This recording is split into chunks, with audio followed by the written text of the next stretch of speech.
Hello મિત્રો, share બજારની વાતોમાં મિત્રો કાલે જ બજાર જોરદાર વધ્યો અને બધા પોર્ટફોલિયોના શેરો કાલે ગ્રીન ઝોનમાં. અમુક શેરો તો ખૂબ વધ્યા. હવે સેન્સેક્સ 82,962 1439 પોઈન્ટ, એટલે કે પૂણા 2% વધારો અને નવો હાઈ બનાવ્યો 83,116નો. નિફ્ટી 25,388 470 પોઈન્ટનો વધારો, 1.89 એટલે 1.9%નો વધારો. નવો હાઈ 25,433નો બનાવ્યો. બેંક નિફ્ટી 762 પોઈન્ટનો વધારો, 1.5%નો વધારો, 51,772. મિડકેપમાં પણ જોરદાર વધારો, 59,640 700 પોઈન્ટનો વધારો, નવો હાઈ બનાવ્યો. હવે મિત્રો માર્કેટમાં ખૂબ વધારો આવી ગયો છે. સાથે સોનામાં પણ કાલે વધારો દમદાર આવ્યો, 14.5%નો વધારો મિત્રો. અને અત્યારમાં પણ ગિફ્ટ નિફ્ટી 31 પોઈન્ટના વધારા સાથે 25,386 ઉપર ટ્રેડ થઈ ગઈ છે. કાલની તેજી જોશવાળી તેજી હતી, જોરદાર તેજી હતી. અને આઈપીઓ હવે જે બજાજના અને ક્રોસના જે આઈપીઓ છે એ લગભગ આજે એલોટમેન્ટ મોટા ભાગનાને મળી જશે અને 16 તારીખે ખુલે. તમારે આઈપીઓ એક અધો લાગે તો તમે એને લોબો ચારે આઈપીઓ સારા છે. અને આજે એક નવો આઈપીઓ ખુલી ગયો. કોઈ ન લાગે અને નવો કદાચ આઈપીઓ ભરવો હોય તો એના માટે આપણે સ્પેશિયલ વિડીયો બનાવીશું. વેસ્ટર્ન કેરિયર એ આઈપીઓ આજે ખુલે છે. પ્રાઇસ બાઇન્ડ છે 163 થી 172 અને 492 કરોડનો આઈપીઓ છે મિત્રો. અને લોટ સાઇઝ છે 87 છે. હવે આપણે બજારની વાત કરીએ કે કાલે કાચું તેલ પણ થોડોક વધારો થયો. બેઝ મેટલ, કોપર એમાં પણ કાલે વધારો હતો. તમામ કોમોડિટીમાં પણ તેજી હતી. કાલે હદ કરીનો છે. એફઆઈસીએ 25,300 કરોડની કેશ ફ્યુચર ઓપ્શનમાં થઈ અને 25,300 કરોડની ખરીદી કરી. વિદેશની ખરીદી ધમધમાટ આવી રહી છે મિત્રો.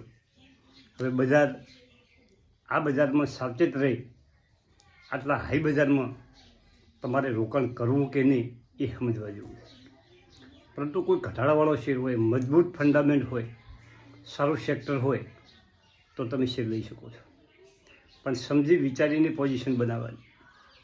અને ઘણા મિત્રોની કોમેન્ટ હોય છે, ઘણા મિત્રો એવું પણ વિચારતા હોય છે, એમની કોમેન્ટો પરથી આપણને ખ્યાલ આવે કે ભાઈ પ્રોફિટ બુકિંગ, જો મિત્રો પ્રોફિટ બુકિંગમાં તમને 20-25%, 10% પૈસા મળતા હોય તો પ્રોફિટ બુકિંગ પણ કરી શકો છો. મારા વિચારો નોખા હોય, તમારા વિચારો નોખા હોય કે પછી કાલે કહે કે આ શેર મારે વેચવો હતો પણ મને તમારો વિડીયો જોઈને મેં શેર ના વેચ્યો, લોબો સમય રાખ્યો અને હવે શેર ઘટે. એવું કશું નહીં. તમારા વિચારો તમને અનુકૂળ આવતો હોય એ રીતે શેરમાં વાત કરો. હવે મિત્રો શેર બજારમાં ગુજરાતીઓનો દબદબો. ગુજરાતીઓ રોકાણ અને સાહસ કરવામાં ગુજરાતીઓને કોઈ ના પહોંચે. એનો એક રિપોર્ટ છે તેનો. એટલે કે ગુજરાતીઓ દેશભરમાં ગુજરાતીઓનો દબદબો છે. સેબીના આંકડા પ્રમાણે બીએસસીના કુલ ટર્નઓવરમાં, બીએસસી જે ઇન્ડેક્સ છે બોમ્બે એક્સચેન્જનો, એમાં અમદાવાદનો હિસ્સો 22.2%થી વધીને 25.4% થયો છે. અમદાવાદ ચોથા ભાગનું જે બીએસસીનું ઇન્ડેક્સ છે આખા ભારતનો, એમાં ચોથા ભાગનું રોકાણ અમદાવાદ કરે. રાજકોટનો હિસ્સો 0.60થી વધીને 1.4 થયો છે. રાજકોટે પણ કાઠું કાઢ્યું છે. પરંતુ વડોદરાનો હિસ્સો 0.4થી ઘટીને 0.3 થયો છે. ગુજરાતમાંથી રોજ 3,23,200 કરોડથી વધારેના શેરોનું ખરીદ વેચાણ થાય. ગુજરાત શેર બજારમાં પાછળ નથી. પહેલાંથી જ ગુજરાતીઓ રોકાણમાં આગળ છે મિત્રો. અને આપણા ગુજરાતીઓ તમે ને હું શેર બજારમાં રોકાણ કરવું જોઈએ, સારી કંપનીમાં રોકાણ કરવું જોઈએ, ધીમે ધીમે રોકાણ કરવું જોઈએ અને આપણી પોઝિશન બનાવવી જોઈએ. શેર બજારમાં મજબૂત પોઝિશન, મજબૂત પોર્ટફોલિયો બનાવો, ભલે ધીમે ધીમે બનાવો. જે યુવાન માણસો છે, જે આજે 25, 30, 40 વર્ષના છે, એમના માટે લાંબો સમય પડ્યો. મિત્રો, એમણે એમની પોઝિશન સારામાં સારી લઈ લેવી. કાલે ઉઠીને એમની આવનારી પેઢી એવું ન કહે તમારો છોકરો કે તમારા છોકરાનો છોકરો, તમારો છોકરો એવું ન કહે કે પપ્પા તમારો સમય હતો અને શેર બજારમાં ભારતીય શેરો સારી સારી કંપનીઓ મફતના ભાવમાં મળતી હતી. એ સમયે આજના ભાવ મફત લાગશે તો તમે થોડુંક રોકાણ કર્યું હોત તો આજે પ્રોપર્ટી બની જાય. તમારો પુત્ર, છોકરાનો છોકરો એવું કહે છે કે મારા દાદાએ લીધેલા શેર આજે અજબો રૂપિયાના અમારા, એ સમયે અજબો રૂપિયા છે, અજબો રૂપિયાના અમારા પાસે. એમના માટે થોડીક તકલીફ, આવનારી પેઢી માટે થોડીક તકલીફ બેઠી સારી કંપનીઓમાં લોંગ ટાઈમ રોકાણ કરવાનું.